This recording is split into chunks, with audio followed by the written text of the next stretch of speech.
Hello hello hello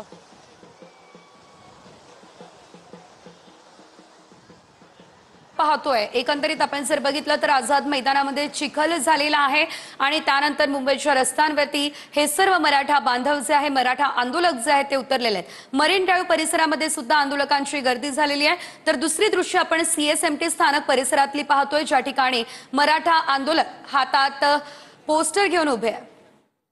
marine drive परिसरातली नेमकी काय परिस्थिती आहे हे जाणून घेणार आहोत। आमचे प्रतिनिधी अक्षय मंकनी आपल्यासोबत फोन लाईन वरून जोडले गेलेले आहे। अक्षय, आपण पाहतोय त्या ठिकाणी तुम्ही उपस्थित आहात, मोठ्या संख्येने सर्व मराठा बांधव त्या ठिकाणी जमलेले आहेत, त्यांचं नेमकं काय म्हणणं आहे, काय अपडेट?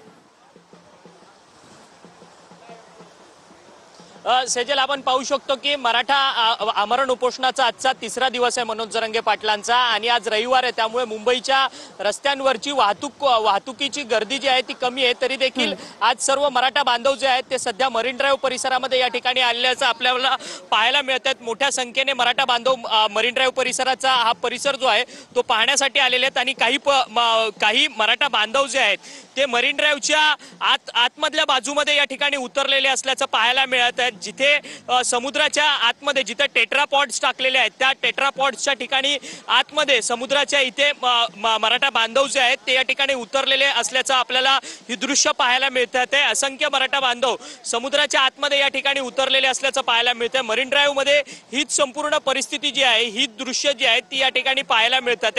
आणि दुसरीकडे आपण पाहू शकतो की मराठा बांधव जे आहेत ते सध्या हलगीच्या तालावरती या ठिकाणी ठेका धरताना पाहायला मिळत आहेत आणि एकंदरीतच मराठ्यांना ओबीसी कोट्यातून आरक्षण मिळावं हीच एक मागणी करता हे सर्व मराठा बांधव जे आहेत ते मुंबईत दाखल झालेले असल्याचं पाहायला मिळतंय।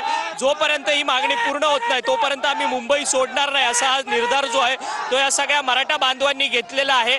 परंतु आपण मुंबईच्या प्रत्येक परिसरामध्ये जिथे जिथे त्या ठिकाणी आपण पाहू शकतो की मराठा बांधव जे आहेत ते मुंबईत दाखल झालेले आहेत आणि मुंबईभर हे सर्व मराठा बांधव जे आहेत ते पसरलेले आहेत आणि प्रत्येक ठिकाणी ते फिरताना सध्या आपल्याला पाहायला मिळत आहेत। मरीन ड्राईव्हची ही सध्याची लाईव्ह दृश्य जी आहेत ती आपल्या प्रेक्षकांना दाखवतोय। अशा पद्धतीने हे मराठा बांधव जे आहेत ते संपूर्ण ही सुरक्षा भिंत जी आहे ती मरीन ड्राईव्हची ती ओलांडून टेट्रापॉड्स ज्या ठिकाणी आहेत समुद्रात त्या ठिकाणी हे सर्व मराठा बांधव जे आहेत ते पोहोचलेले असल्याचं पाहायला मिळतंय। पोलिसांची सुरक्षा व्यवस्था या ठिकाणी लागली आहे, तरी देखील हे सगळे बांधव जे आहेत ते या ठिकाणी खाली उतरलेल्याची ही दृश्य जी आहेत ती आपल्याला या ठिकाणी पाहायला मिळत आहे। निश्चितच अक्षय, काही वेळासाठी थांबवते तुम्हाला थेट